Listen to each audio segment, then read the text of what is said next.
Hi, my name is Lynn and I'm preparing for Zion. Thanks for being here. This video is different than most of my other videos because I do not like being on camera and also because I have trouble speaking because of bad allergies and asthma. But I had a special experience in the temple that I wanted to share, and so I thought it would be better if I talked to another live person about it. So I asked Randy Brown, who has a YouTube channel called Spiritual Survival, which is a very good channel. You should check it out if you haven't heard of it. He has many great discussions with others in many of his videos. There will be a link for his channel in the description below. I'm grateful that Randy helped me in sharing this special experience. The one thing I want to stress is that we can have hope for our family and friends who are not fully in or not in the gospel at all, at least for now. I believe each person will be given every possible opportunity to understand and accept the gospel, whether in this life or in the spirit world. I believe things will turn out much better than we can imagine. Thanks for watching, and please subscribe, like, comment, share. It helps the algorithms of YouTube spread the message, which is to follow Jesus Christ and his prophets and apostles, especially to help us in these last days. Well, hello, everyone. Welcome back to another edition of Spiritual Survival. We're thrilled to have you with us today. I have a special guest with me today. Her name is Lynn Shook, and Lynn reached out to me a few weeks ago and shared with me her story that I thought would be very inspirational and helpful to many of you in the audience. And so I want to welcome her to the podcast today. Hello, Lynn. Hi, thanks for having me. Thank you for joining us. Lynn lives in Texas. Tell us what part of Texas you're from, Lynn. I live north of Austin. It's Georgetown, Texas. Okay. And so your nearest temple is San Antonio, is that right? Right, it's 2 hours away. Okay. It just broke ground for the Austin Temple, which will be 20 minutes away if I stay in this house. Well, when Lynn reached out to me, she shared with me a sacred experience that she had in the temple back in July. And this this experience really demonstrates the mercy of our Savior. And I know a lot of us have family members who have left the covenant path or have had severe struggles. Some of us are going through those things ourselves. And so I wanted her to share her story because I think it will add a lot of hope and help to many of you out there that are experiencing these kind of struggles. So yeah, Lynn, thank you for joining us. And yeah, go ahead and just start from wherever you want to. Okay, I just thought I'd start out with a little bit of history. I grew up in Pittsburgh, Pennsylvania. I was born in a city. This is from a history book that was put together about the history of the church in southwestern Pennsylvania. My grandmother had joined the church in 1934, and they dedicated this building in 1929. President Heber J. Grant had dedicated the chapel. I'm sure the church didn't build it. I remember some things about it when I was a kid. That it was kind of dark and scary. This picture here was taken in 1945, and my grandmother and my father and his two brothers and sister in the group there. Was this the whole ward? That was a Pittsburgh First Ward. There's a picture of my grandmother, and I think that picture was taken the same day because they have the same clothes on. Her husband had traveled a lot, and he would be gone for long periods of time, I guess. And while he was gone, the missionaries came to her door, and she joined the church. And when he came home, she told him that she was a Mormon, and he said, well, I am too. But she never knew, but he said, I'm a Jack Mormon. And that's what they called people that were inactive members of the church. But he eventually left the family when she was in the hospital giving birth to the youngest boy there. She found out that he had another wife in Ohio. So she was a single mother with 4 kids. They struggled, they had a hard time. Um, she did remarry, I think, a few years later. And her husband, her second husband, they had 3 more kids. But my father was the only one that stayed active in the church, and my grandmother, and I think 2 of his stepsisters were semi-active. But my father was always faithful. And this is pictures of my mother when she was young with her mother and grandmother. My mother's on the little girl on the right. Her mother must have left probably not long after that. My mother was around 6 years old when her mother decided to leave with another man. And then their father, I guess, couldn't handle taking care of 2 little girls. His landlady had helped watch them during the day when he was at work. And one day he just never came back home. So her aunt and uncle, back then, of course, they had orphanages, but her mother's half brother made arrangements to take my mother in, and another aunt was going to take her sister in. And so she lived with them till she was a teenager. Fortunately, the other aunt kind of reneged on the agreement, and my mother's sister ended up in an orphanage. And they kind of lost track for many years of each other. My mother was kind of rebellious as a teenager, so my great aunt gave her an ultimatum. She could follow the rules or go live in a Catholic school for girls. And so my mother chose the home for girls. So that's where she lived. My mother and father attended high school together. That's where they met. They eloped when they were 17. Actually, the police came after my mother and they arrested her for I don't know why, running away from the girls' home. They kept her for a couple days and then they decided, well, we might as well let them stay married. And so they let her go. But it was a couple years before they had me. There's my dad. My mother did join the church. She was baptized, I think, when they first got married, but she never went to church as far as I can remember. But my dad used to take me to church, and that's me when I was small.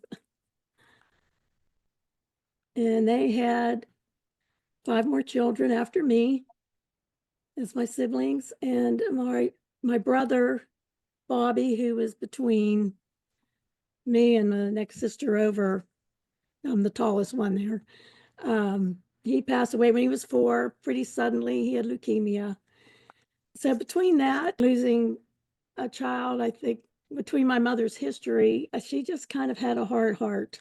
I think she had mental illness, but she was never actually diagnosed. I don't think they knew much about mental illness back then, Right. like we do today. And it's so merciful that the Lord understands, our backgrounds and the hardships and things we've gone through. Sounds like your mother really, really went through some tough things. So I threw this picture in there of me and my siblings back in the early 70s, the hippie days. So my sister next to me, I'm here on the end. My sister Arlene, she's active in the church, and my youngest sister, there, the shortest one, she's active in the church. My brother in the middle was the one who had restless leg syndrome, a very bad case. I mean, his psychiatrist said it was the worst case he knew of in the eastern side of the country. He just never slept well. He never was able to go into REM sleep. And so he just struggled for many years. He tried to commit suicide several times. And then my sister next to him, she's not active in the church. And Right now, she's the only one who's not sealed to my parents, but we'll get to that. Um, so like I said, my father was always faithful, and when they finally formed the stake, the Pittsburgh stake, in 1965, he was called on the High Council, and since my mother couldn't go with him in any interview, I was able to go with him, and I was about 15 years old, I guess, or no, that was the dedication of the branch. When it was made a stake, I believe it was 69. Because I think I would have been 14 or 15 years old then. And I always remember that I was able to go in with them when they interviewed him to be on the High Council. But I felt bad for him that my mother couldn't be with him. So anyway, I'll jump ahead here. So I married when I was 17. My husband was 19. He wasn't a member, but we met at a stake dance because his friend from another ward was dating my friend from my branch, and they hooked us up. And we were young and kind of foolish, I guess. We got married 6 months later. And I think my parents didn't say too much against it because they got married at 17. What are they going to say? I mean, they tried to tell us to wait, but he lived an hour away. He grew up on the other side of Pittsburgh, and my family had eventually moved to the suburbs on the east side of Pittsburgh. So we got married, and I think after a couple years, I got inactive.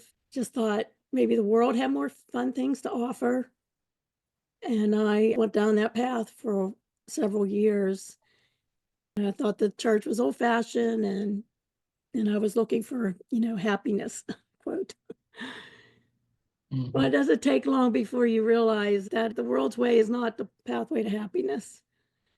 And I feel blessed. I think because of the faithfulness of my father and his prayers, the Lord led me back. Just different things happened that were guideposts to me, I think. And so I came to the point that I realized I wasn't happy with my life, and I had to know if the Book of Mormon, if the church was really true, if it was the real way for happiness. And so I started reading the Book of Mormon, and of course I read it in seminary, but it didn't make much sense to me when I was younger. Of course, we didn't have strong family teachings in the home. My father was a salesman, and he always worked evenings. And I think after I got married, he did start having family home evening. Actually, I don't think they instituted family home evening until the 70s. I got married in 71. So when I read the Book of Mormon that time, I couldn't put it down. It was just like going into a room full of light after being in the dark. And so I'm so grateful for that. And I've often wondered, what if I hadn't changed? What if I had died before I changed and I grew up? They always said, well, your opportunity to choose the gospel is when you're living. And so did that mean I lost my chance? And if somebody else had died before they had really understood it, and I think that's a big factor too, that having an understanding of the gospel, it's not necessarily being around it. I think we're judged by our understanding. Different things had kind of led me to that conclusion. Eventually, 10 years after we were married, it was 10 and a half, I guess, because it was in February 1982. So when we were sealed at the Washington, D.C. temple. And I felt bad because my father had never been able to go to the temple. Because back then you couldn't go unless your spouse could go with you. And I was talking to him about it, and he told me, this is an excerpt out of his patriarchal blessing. He got it a little bit later in life because he already had kids, because it said that, the Lord commands us to go forth and multiply and replenish the earth. And it says, you've been greatly blessed for doing so. But it also said we should go to the temple with our companion to be sealed for time and all eternity. And of course, if we do this, we have the right to come forth in the eternal world, bonded and welded together as a family unit, never again to be separated. This is by his example and faithfulness, all these blessings will be accomplished to your satisfaction and to the satisfaction of your Father in heaven. And my father said he wouldn't be satisfied unless he had his whole family sealed to him. So he had faith and hope in that promise. I never knew or wondered how this was going to come about. And for some reason, I thought Judgment Day was the time was when these things were decided. If you were faithful, if your family would be sealed, or, I just didn't know. And then my sisters and I, and my husband and my one sister's husband went to the San Antonio temple. It was right after COVID, right after the temples are reopened. And we did the sealing for my parents, my two brothers, and my sisters were sealed to our parents. The sealer said in the sealing that the promises made at the temple, a lot of people think they're conditional. He said they're not conditional. They are in power or in force at that moment. And he said, we're linked together all the way back to Adam and Eve. There will be some missing links, so people still may choose to break that chain and be a missing link. But I thought it was interesting because I often wondered if my mother actually accepted the gospel. One time I felt like she said to me, I understand now. And why that had meaning to me was I spoke at her memorial service and talked about her background and how she didn't understand why her life was the way it was. And Let me interject for just a second. I'm a temple worker at the Bountiful Temple here in Utah. And fairly recently, a member of our temple presidency shared with us a story in our preparation meeting. He was quoting one of the prophets who I can't remember off the top of my head, but saying that the work that we're doing in these temples is very, very successful. That a very, very high percentage of the people we do this work for accept it and accept it with their whole hearts. And so there's a lot of successful work happening on the other side of the veil in the spirit world. And I think that's probably about what you're about to share with us is how successful this work is. And we can't judge people by their mortal experience necessarily. In January, I did the initiatory for my mother's aunt. The spirit was so strong, and I didn't know if it was actually because of her. She was the first name I did. There were other names I did that day. And so I was anxious to do her endowment, and I didn't finally do it until July. I went twice to do it, and one time I was late because the weather was bad, and they actually closed the door a minute early. I would have made it. But and then the second time I had scheduled to do it, I had taken her sister's name in instead of hers. So finally was able to do it in July, and I just felt the spirit so strong just the whole time during the session, and I could just feel my family there. When I went into the celestial room, set up like it is now, except these two chairs here are out further towards the pillars, and these two chairs in the middle are set back further. So they're almost, not quite, but almost in line with each other.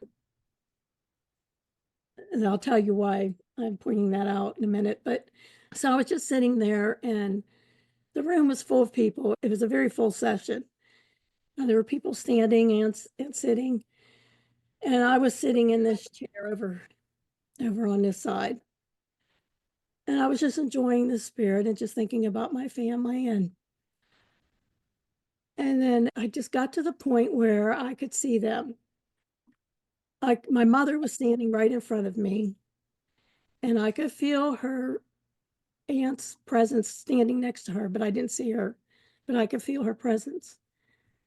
My father was standing to mother's left, I guess left, because I was sitting in a chair and she was facing me. He was standing there just looking towards the stained glass windows.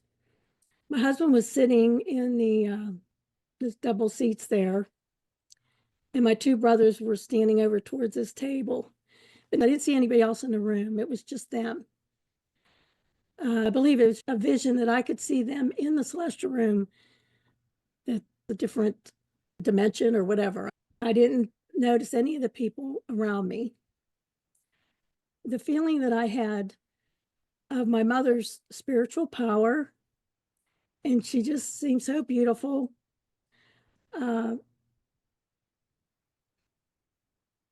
It's just indescribable, and just a wonderful experience. And I think I was looking to see if they were looking at me, but none of them were really looking at me. So I think I was just seeing a picture of them in the room. Two brothers were standing next to each other, and they almost looked like twins. And I could only see the side of my husband, because he was sitting in the seat. I just saw his profile. How many people in total were there from your family? My mother, and like I said, I felt her aunt's presence, but I didn't actually see her. So it's just my family, my husband, my mother, father, and my two brothers. Could you kind of get a sense of what ages they were? Yes, I have these pictures here. I was trying to figure out about what age they were. This picture of my parents, I was with my youngest sister. They were about 26 years old. But my father looked more like this picture here when I got married. He was 36 years old. They were the same age. They were both 36. But I would say a little bit younger. I mean, he was trimmer. Mm-hmm. But he looked very similar to that picture.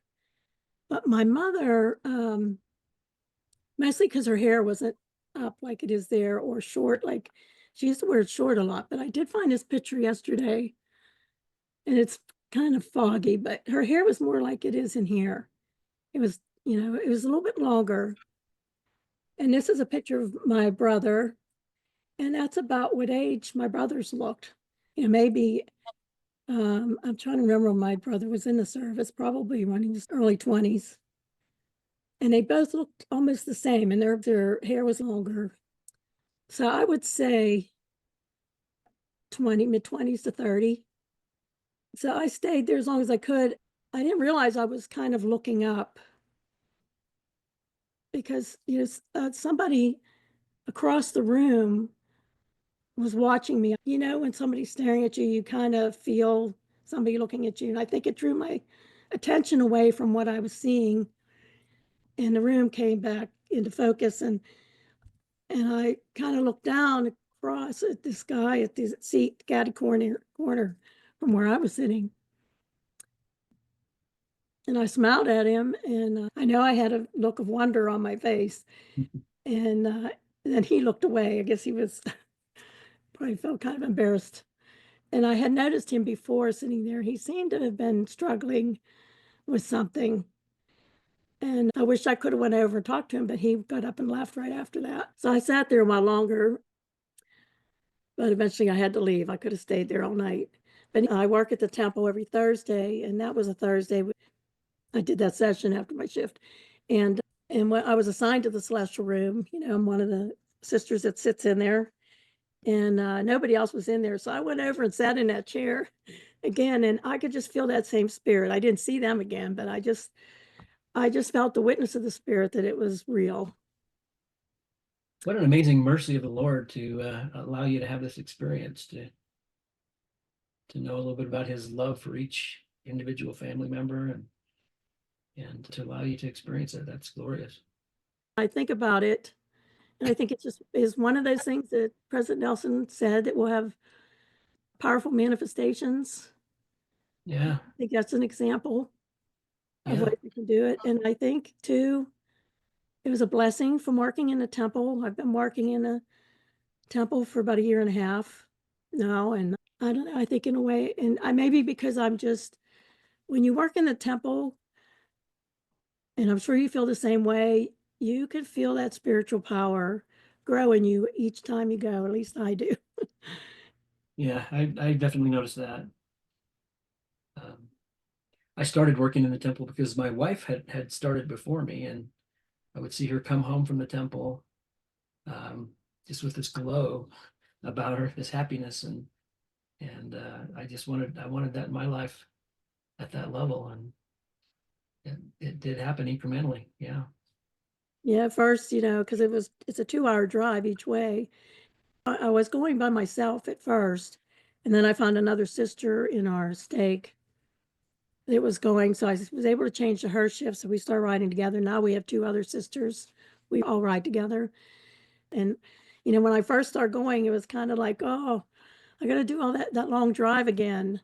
And at first it seems a little bit hard, but now I so look forward to it. It's nothing. It's nothing to make that drive. Sacrifice brings forth the blessings of heaven. So I have a quick story. I had a young man that I had in my Sunday school class. His name was RD, and his father joined the church when he was a young teen. And he was so spiritually strong, but he eventually left the church and got involved with drugs and alcohol. And he was driving drunk, and he had an accident, ran off the road, and he became paralyzed from the waist down. And he had some health issues from that. Eventually, he started coming to church. And the other thing that was unusual about their story is his father was also paralyzed.